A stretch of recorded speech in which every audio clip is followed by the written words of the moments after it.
So can you let me know whenever you're ready? All right, we are live on Twitter and YouTube, so we're good to get started. Whenever you're ready, Cool. All right. let's Yeah. go.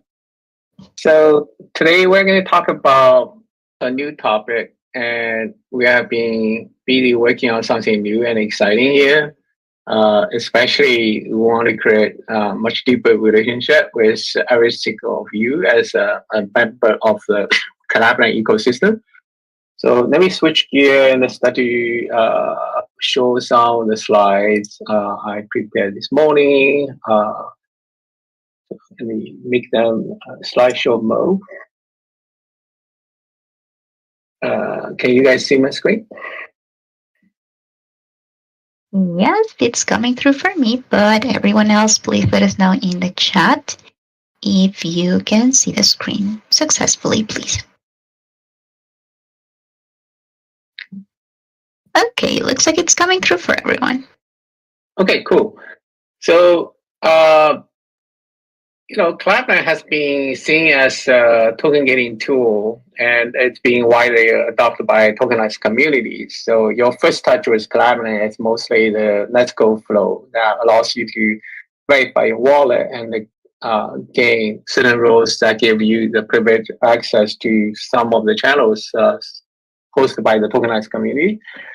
But now we are kind of introducing a new journey for the users so that the users can have a direct relationship with Collab.Land and study benefit from all the different services offered by Collab.Land, especially for the different kind of media apps we're going to create for the user-facing, services and utilities.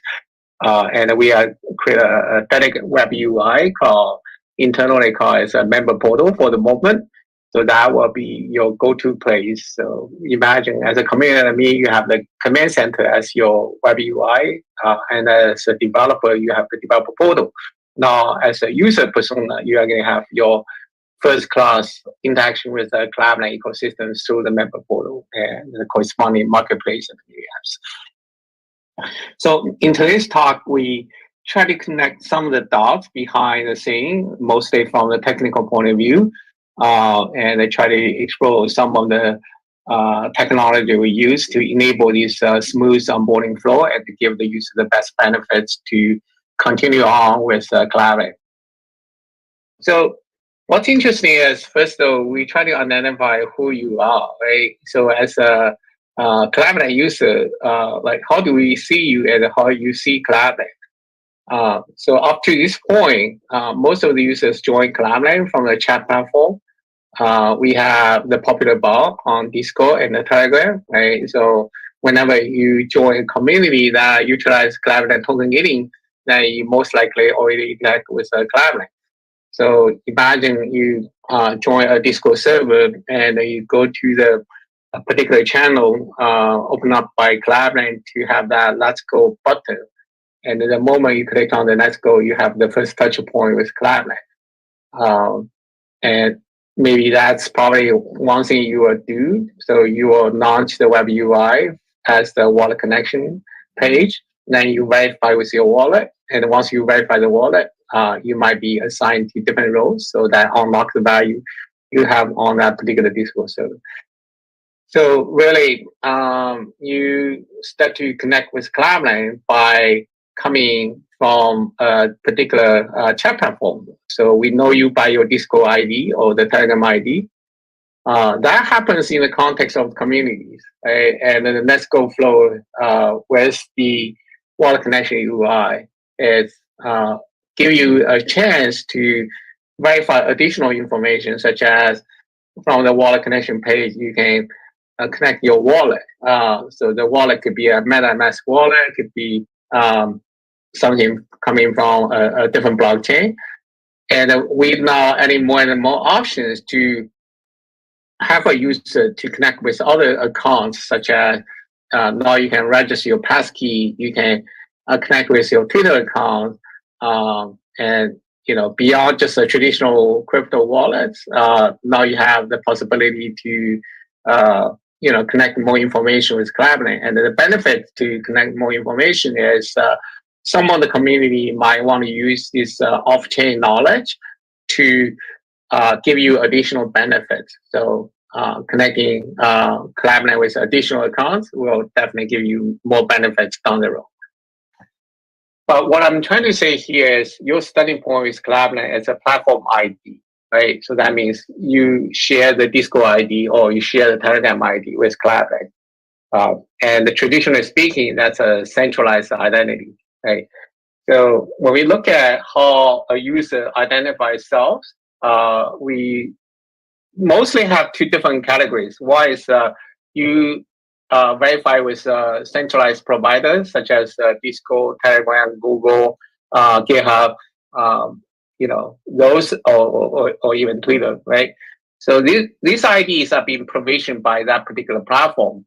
And that means it's centrally controlled by that service provider. For example, your Discord ID is controlled by Discord as a platform. Your Telegram ID is controlled by Telegram as an app.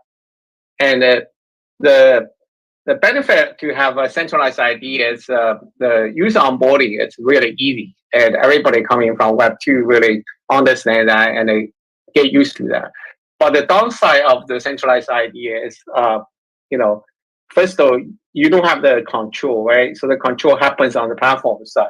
And secondly, if you decide to leave that platform, say one day you decide to leave Telegram or leave Discord, then you lose that identity and all the knowledge, all the connection associated with that centralized ID will be lost. Then people kind of look for other ways to make the digital experience even better and have that sovereignty around their ownership. So that's why people start to explore this so-called decentralized identity. And traditionally speaking, like this crypto wallet with a key pair, it's a self-issue identity.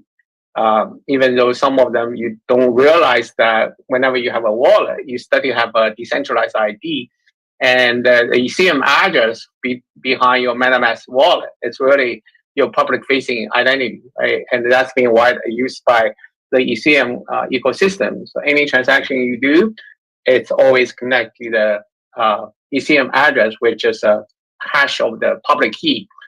So as long as you have a crypto wallet that created by yourself, you basically establish a decentralized ID for yourself. Then on the mainstream side, major vendors, including like Google, Apple, Microsoft, are pushing for this new standard called passkey. So in the past, like everything around your, centralized ID is using a user ID and a password, right? So you kind of, hey, I log in with my email, I log in with my phone number, but toward the end, you probably have to supply a, password. And that's how you verify yourself. But passkey kind of remove you from that burden because it really becomes unmanageable to memorize so many different sites and memorize the too many different passwords, right? So passkey becomes a mainstream push to really help user to get into the past to not to deal with a password, which is such a hassle. But passkey is always connecting a party called relying party.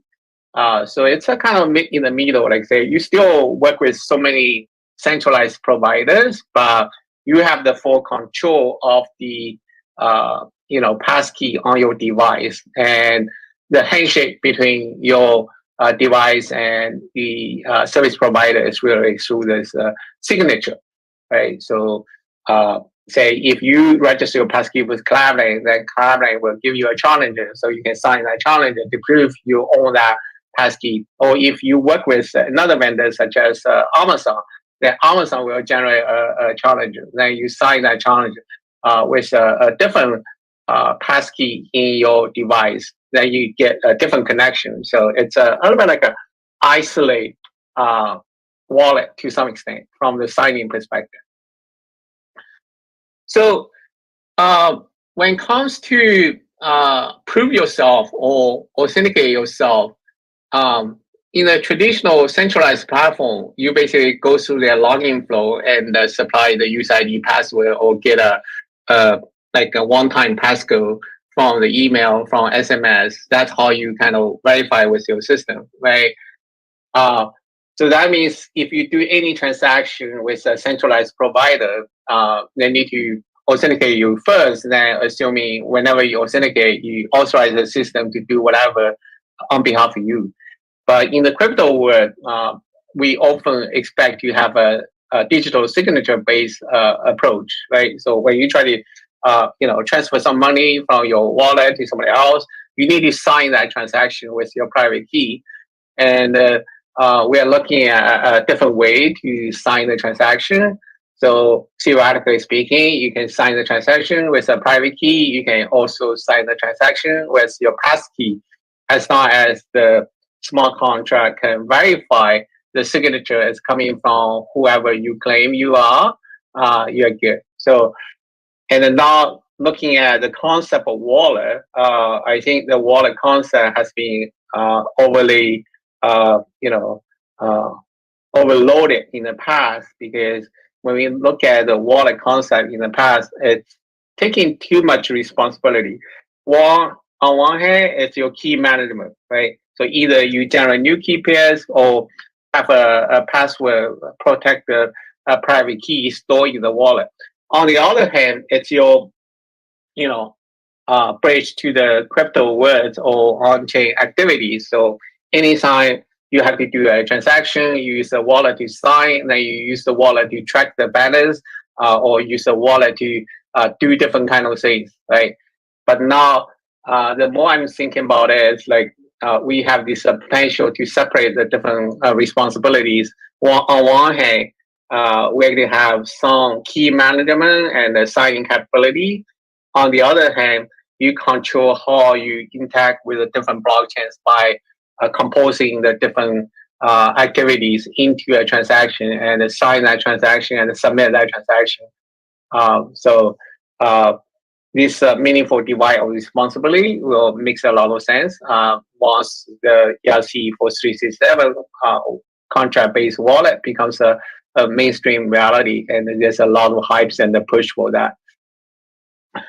So that's a good segue. Say, hey, now you have a signer, and also that can serve as a decentralized identifier for you. How can you meaningfully get a smart contract? And since smart contract is ERC 4367 compatible contract-based wallet, uh, that means you have to decide where to create that account. So it's very much in the real life. When you try to bank with a financial system, you first have to pick up with which institution you want to work with, right?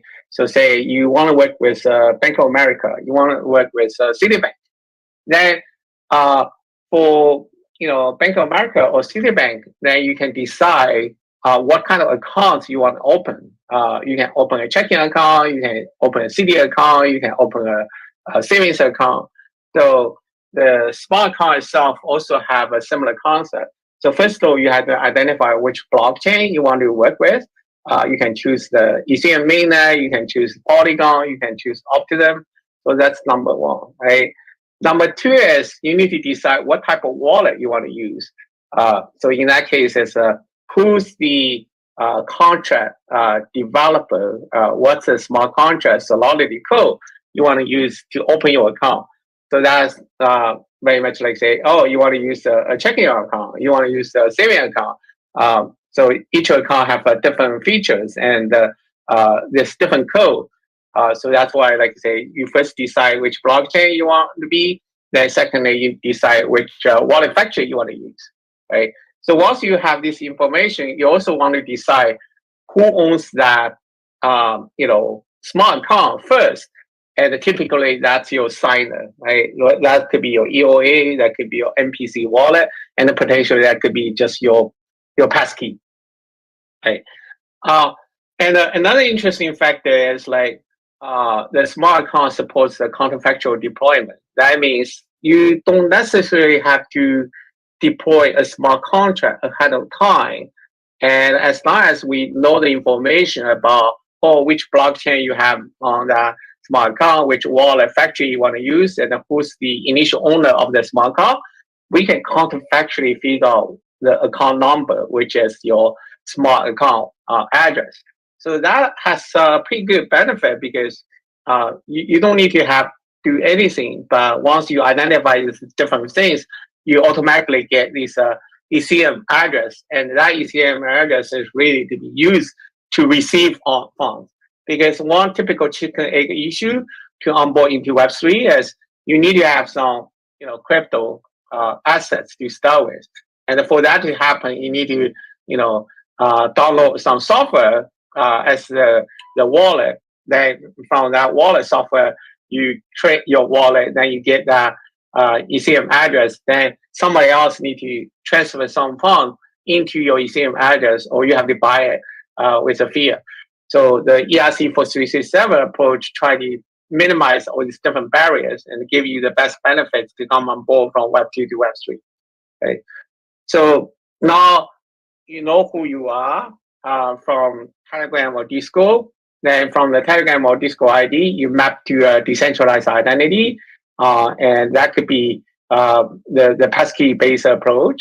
So that gives you the initial owner as a signing agent to your smart account. Then we can also contractually calculate the address of the smart account. So very much like from your Telegram Discord ID, you can get all this chain of plumbings without any effort. So Collab.Land will take care. We utilize a different technical stack to enable this deterministic mapping from your Telegram Discord ID to assign an address to the smart accounts on a particular blockchain using a different wallet factory, right? So that's beautiful because really that's all about like Web 2, right? So you log in with Discord, you log in with Telegram, and you get all this information available for you. You don't have to worry about anything. As long as you control the Discord and the Telegram, you control everything, right? And even you lose control to the Discord or Telegram, we allows you to register a second factor, which is your passkey. So if you nominate the passkey to your primary source of control, then it doesn't matter if you lose access to Telegram or Discord, you can still gain access into the system with your passkey. Now you have everything ready, right? So what do you do next? Of course, most people will try to do on-chain transactions. So a lot of things can happen on-chain. Either you kind of acquire some tokens or do some trading, or even from the non-financial perspective, there are a lot of use cases that could be represented as on-chain transactions. So now with the plumbing we built for you, how do we meaningfully do an on-chain transaction? So we fully recommend the path to go through the ERC for 367 path. Now you have the smart account, and the smart account is your starting point. So from the smart account, you can create a user operation. So the user operation is just a fancy way to wrap a transaction request, and the additional information in the user operation beyond a transaction, mostly because we want to benefit from this gas sponsorship, right? For a traditional, Ethereum transaction, you need to have some fund as native tokens in your account, either your EOA or the smart account. Then you can do transaction because you have to pay the gas. And a lot of people coming from Web 2 are not used to that, right? Now the paymaster give you that potential option. They say, hey, either a third party can cover that gas for you, or the third party can, charge that, pay that ahead of time for you, but toward the end of the month, it can give you a bill so you can pay them back. So there's not different options there to cover the gas fee and then minimize that one more gas, right? So we look at a couple of barriers, like say, hey, you need to have a wallet, you need to have a small account, you need to have the initial funding, you need to pay the gas, but not all these things will be gone, right? So once you have the user operation and you even adding some information to the user operation, say, hey, oh, my sponsor will cover the gas for me. Then once you have the user operation, you can use the signer to sign the user operation and then submit that signed user operation to a bundler. So the bundler will kind of broadcast that transaction on chain, and finally your transaction will be executed there. So This is the path we want to onboard our user from Web 2 into Web 3 and give the tokenized community even more opportunity to engage with the members, and the members will have a direct relationship with Collab.Land. And in the future, uh, even though you're coming from different platforms, say you might have your Discord ID, Telegram ID. As of today, you are being treated as two separate users, right? But allowing the user to connect with the common identities, such as, hey, you can connect your Discord ID to a wallet, and you can also connect your Telegram ID to that same wallet, or you can connect your Discord ID and the Telegram ID to the same Twitter account, right? Then these overlapping identities will help us to understand you are the same person. And we want to build that relationship with the member portal. So that's a good segue. Say, hey, we talk about logs, plumbing and infrastructure we do behind the scenes to equip the user with the necessary infrastructure so that it becomes immediately productive and ready to work with any Web3 blockchain stuff, right? But we want to surface this visibility to you and also provide a smooth UI UX for you to interact with Collab.Land, so you don't see any barriers along the way. So that's why we really think about, let's introduce this member persona.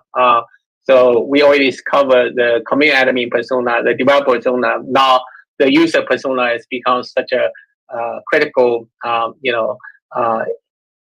fact for Collab.Land. So we want to make the user persona a real first class citizen of the ecosystem. That's why we put this investment and ambition to build out this member portal, which is the web UI dedicated for the user persona. And there are going to be many different features on the member portal, and I just want to list a couple ones as a starting point. So with the member portal, we can help the user onboarding through this login and the registration flow, and help you to manage the NPC signer we create with the protocol, and also help you to have that visibility to the different smart accounts on the different blockchains. So whenever you log into the member portal, you can see your GM pass. So if you use the Kudu apps today, you already have a little bit flavor of the NPC wallet we provision for you. And the newer version will be even better because it's going to be deterministically decided from your Telegram ID or Discord ID. So you don't even have to do anything by yourself, and you automatically get that GM Pass address, and that will become the initial owner of the smart account on a different blockchain. So whenever you're on board with the member portal, you already have all this information ready for you. And of course, we are going to integrate with the account management dashboard so that you can see the balance. You can even do like a trading, swapping, buying directly from the dashboard UI. Then, of course, like the wallet connection will become part of the member portal in the near future, because really that's the first touch point in the context of tokenity. It makes total sense to bring that connectivity into the member portal. So you, as a user, you see the different knowledge you establish with Collab.Land in one place. So you have this ability to manage the different connections by adding new connections, removing existing connections, and see some corresponding activity behind each of the connections as well. Then nothing will be better to have a marketplace, because no matter how hard we work, how much features we build for our users, there's always something you want, right? And in the context of our dev portal and the command center, I think the community enemies as well as the fellow developers want to create more value for our users. So that's where the member portal will become a place to have a user-facing mini app marketplace. So if you are already a community admin, you kind of have a taste of the marketplace mini app. The difference is, like for the command center, right? So the mini apps are community-facing, and the community admins need to decide if they want to install that mini app or not. If they decide not to install that, then the member in that community won't have any possibility to use this mini app. And some mini apps really make sense in the context of the user because that might not have anything to do with the community. So we're going to add in more and more mini apps into our marketplace for the member portal itself. And to kick off the effort, we really try to have a reference implementation. So that kind of leads to the introduction of so-called like a Telegram bot. So we are extending our Telegram bot to allow the trading capability. So we are building a UI UX on Telegram, and that mini app will be listed in your member portal marketplace. So if a user decide to opt into that mini app, so you can see all the UI UX directly from Telegram, and then you can go through that UI UX to do the token swapping or trading. Then we use the member portal as your dashboard and also as your onboarding experience. And the member portal is PWA. It's capable of receiving push notifications. So wherever you go on the desktop, on the mobile, you will receive these different notifications, and we are adding more and more features into the member portal. So it's a kind of two different sides of the same coin. On one side, you have the member portal as your go-to place as a user. On the other side, you will see this marketplace with different mini apps. So these mini apps may have native UI on the different platforms. Then you can get the benefits to not leave the platform you like and do everything directly inside that platform. So that's the kind of the introduction of the member portal and the mini app itself. So this is a little bit quick walkthrough of the journey, but I want to go back to the technical side and show some details about the different steps, right? So I'm going to start to launch my joining board. So quickly kind of walk through the simpler journey. So the first thing we want to do is to identify yourself, right? And we are talking about the two different types of identifiers you can use. So typically you start from the platform identifiers like Discord, Telegram, and Twitter. Then on the other hand, you could start with signing with Ethereum or register your passkey. So those identifiers has more meanings to the user because it's fully controlled by the user. So we strongly recommend the user to go beyond the platform identifiers. That's why for the member portal onboarding flow, the first time you log into the member portal, we'll prompt you to register a self-issue identifier, and we start with the passkey. So after this onboarding journey, right? So very much we say, hey, okay, you coming from a platform, you have an ID, and you interact with a Collab.Land bot. So we start to establish that identifier for you and the member portal first of all as the onboarding. Right. So that's the first step. The second step is, hey, now we know you, and we know your platform identifier. We know your passkey credential ID. So we did a lot of work with our partner to allow this claimable keys infrastructure to happen. With the Kudu app in the past, we explicitly need to request a key from the MPC network and associate that key to your user record in our database. It works, but it's just not very nice because we need to provision that passkey and attach that passkey to your user record in your database. We want to avoid that because the idea is as long as we know your Telegram ID or Discord ID or the passkey credential ID, we should be able to deterministically figure out what's your MPC wallet looks like. So in the Collab.Land context, we call that as a GM pass, right? So that means you will get the GM pass identity right away without doing anything. So that's the beauty to have these claimable keys, and we built that infrastructure with our partner to make that happen. So that's the second step, right? So you start with your platform ID, then you attach a self-issue identity to that platform ID. With the self-issue identity, we map that to a JM pass to give you that signing capability, right?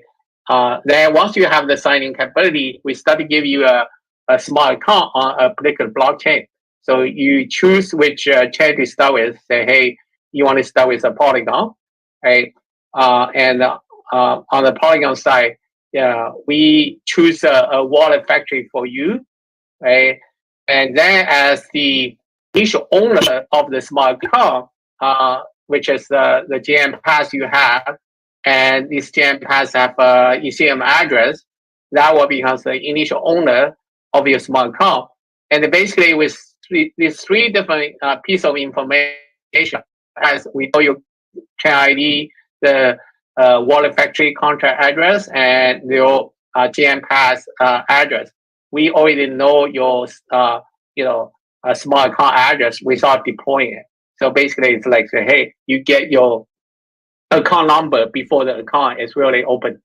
Right? So what's the benefit of that? Because once we know your smart account, then you can start to receive funds from your friends, from Collab.Land, from any other sponsors, from the communities. So you don't even need to do anything. Then you can start to accumulate digital assets around the smart account, right? Then now you have some assets in your smart account. How do you unlock that value? So now say, hey, I received 100 Collab.Land tokens from XYZ. I want to share 10 tokens to my friends. How do we do that? Right? So the beauty of the smart account is it's a smart contract based account. And now you can actually submit a user operation for that transfer. Right? You can transfer 10 Collab.Land tokens from your smart account to another user. Right? But how could that be possible? Because your smart account does not even physically deploy. Right? So this is where the ERC-437 make it happen. So basically say, hey, you know this address, right? Without deploying it, that's good. Then you also figure out what transaction you want to do. Basically say, hey, I need to do a ERC-20 transfer from Polygon on this Collab.Land ERC-20 token, and I'm going to call the transfer function. So this encapsulates into a user operation. But I don't have the gas. What should we do? So we basically talk to a paymaster, say, hey, can you sponsor the gas fee for me? Because I'm doing my first transaction, and that first transaction will deploy the smart account and then make the ERC-20 transfer from my smart account to another smart account, right? So the paymaster say, oh, yes, I give you a voucher. So the voucher will become part of the user operation. Then we say, hey, now we have everything ready to be executed. So how do we submit that? So first of all, we create a hash from all this information, right? So the hash will become the unique identifier to something you want to do here. Then we use the GM pass to say, hey, please sign this hash. That will produce a signature. It's very much you put a stamp into that envelope. Then this envelope will be broadcast to the bundler, and toward the end, on-chain execution will happen. And in that very first transaction, transaction from the wallet factory to deploy a smart contract to the address we already know. So that's the initial wallet deployment. Then once you have the wallet deployment happens, we are going to run the first transaction from this wallet, the contract-based wallet.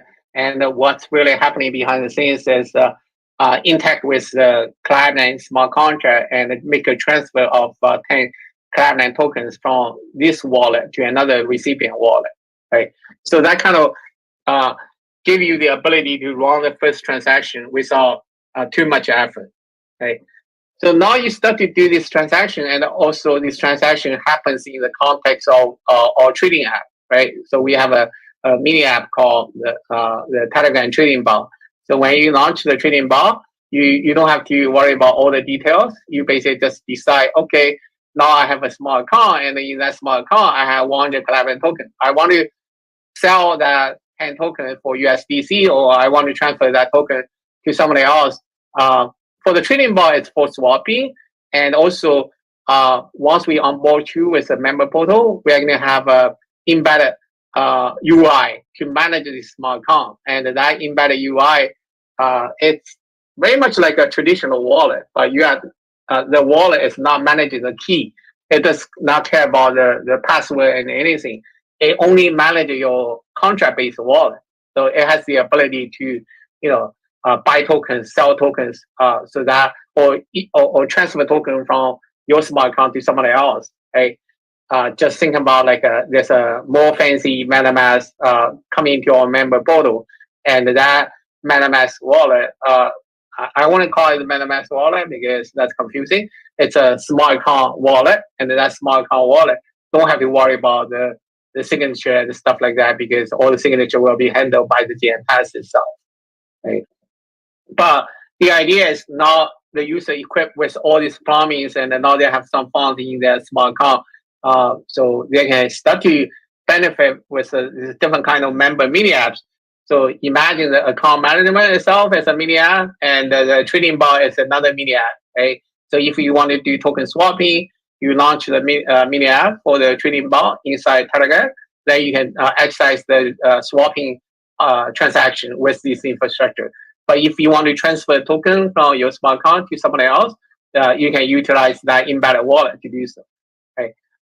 So now you kind of went off from the member portal to the different media, right?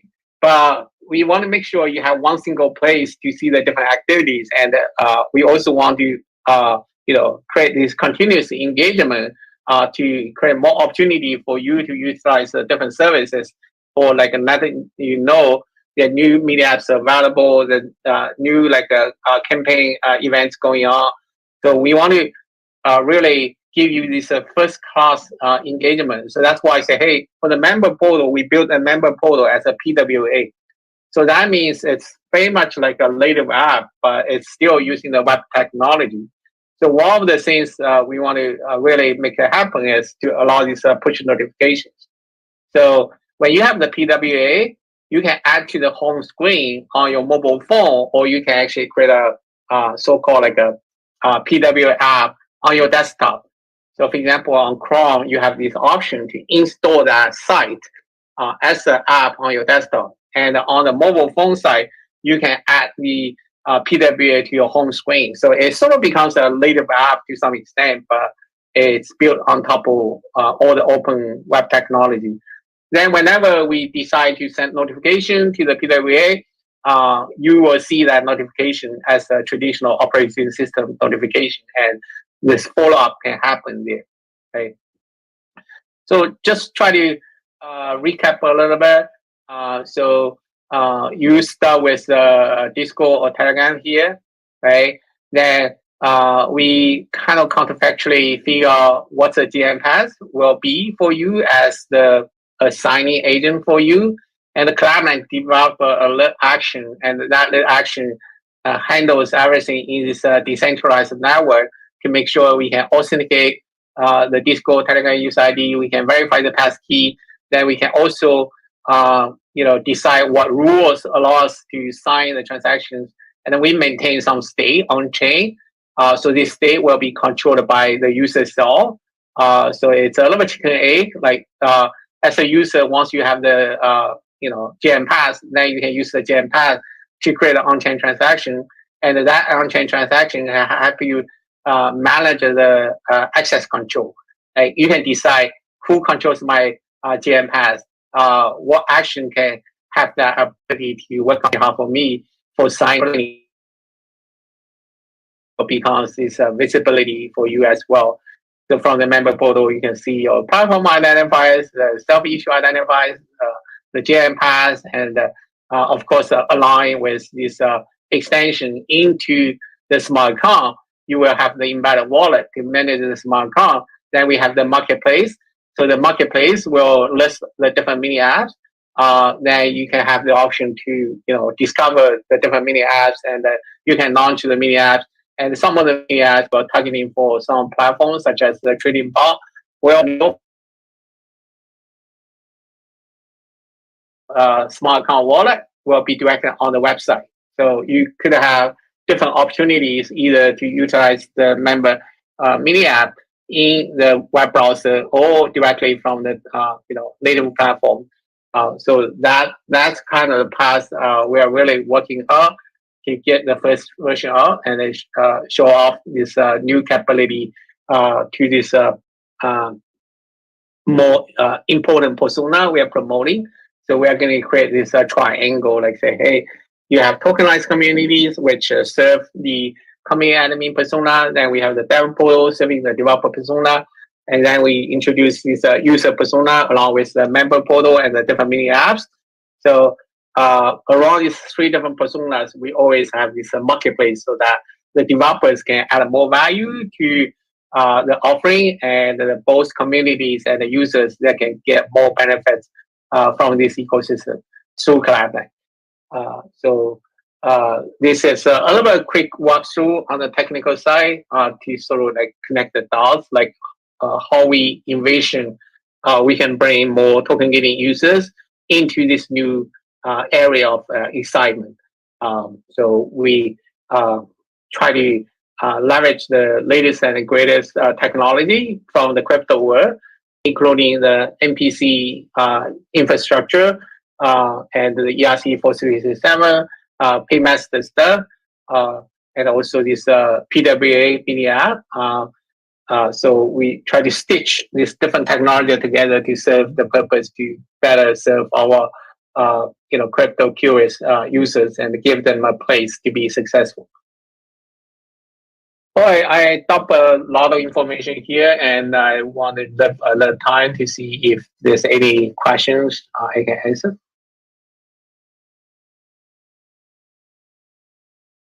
All right, I'm looking at the chat right now, and there's no questions as of the moment. But if anyone has any, please feel free to raise your hand. We'll bring you up in the stage, or you can write any questions in the chat if you prefer to do that. Otherwise, we also have a bow up to distribute, so whenever we want to do that, we can get to it.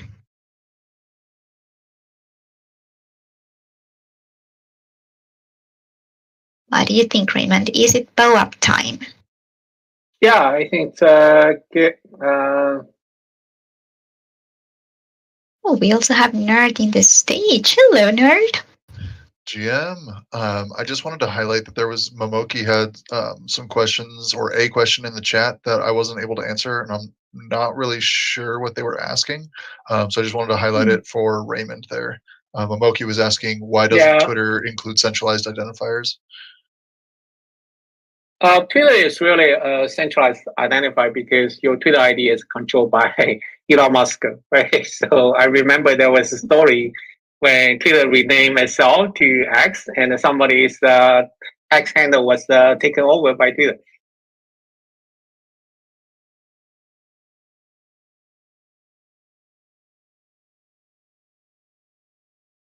So basically, for a centralized identifier, you don't have the control. The platform has the control. Based upon their policy, they can decide whatever action they can take on that particular identifier. You might lose it.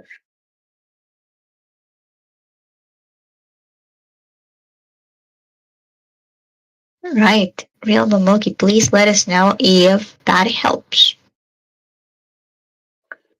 And on the other side, like say you have your MetaMask wallet. As long as you don't disclose the private key to anybody else, you have the full control of the Ethereum address behind the MetaMask wallet, right? So that's your self-issue identifier, and that's a decentralized identifier because there's no centralized party in control of that identifier. Nobody can take away that identifier unless some hackers steal your private key.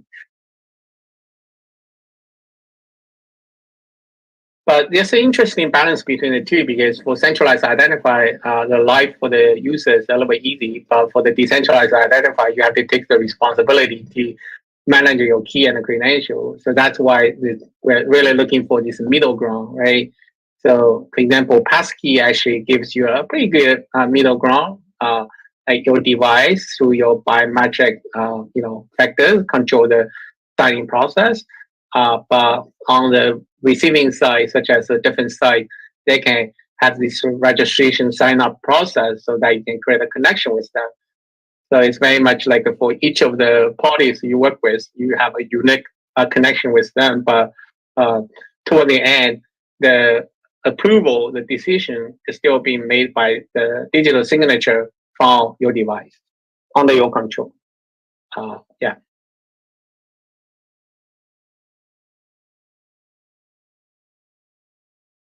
That makes sense to me. Thank you so much, Raymond. Now, let's get to the POAP. Let's mention if there's any other questions, you can drop them in the chat. In the meantime, if you guys would like to claim today's Dev Deep Dive POAP, we'll be using the POAP mini app as usual. So that's with the / command POAP claim. And then today's claim phrase is collab identity. So that would be collab just as in Collab.Land. COLLAB. And then identity. IDENTITY. All lowercase and with no spaces in between. Once that you write it down, hit enter and you'll get a code to claim your bill. Please let us know if it's working for you. I just got my code, so I'll claim right away. In case that you missed it, the secret phrase is collab identity.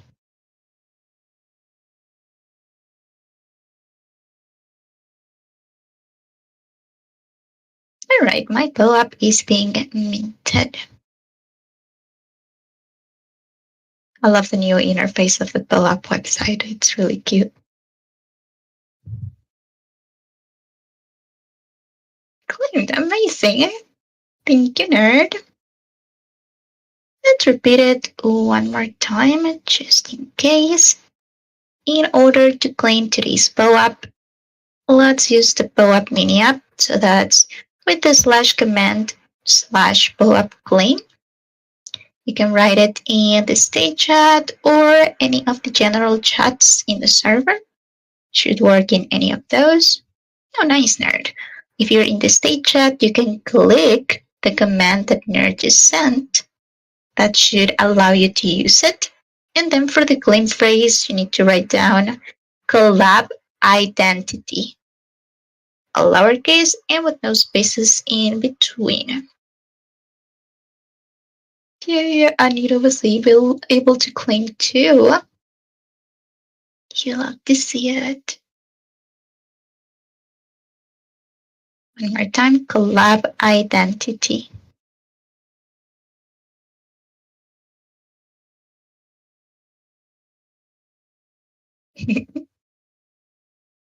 All right, it looks like everyone's been able to claim successfully. If there's no more questions, I believe we are ready to wrap things up. What do you think, Raymond? Yeah. Again, thank you for attending, and hopefully the information we share today will be useful. And keep an eye on the development we have on our site. So we're really working around the clock to get this new exciting feature out of the door. Thank you so much, Raymond, for hosting this session and everyone for attending. Also, to everyone watching on Twitter and YouTube, I saw that we had some viewers over there, which is exciting. So, thank you so much, everyone, for tuning in. And let's mention the next Dev Deep Dives is happening in 2 weeks from now. So, that would be October 11th. And of course, you are all invited. We will see you guys next time. Yeah. See you next Bye-bye. time. Bye. Bye. Have a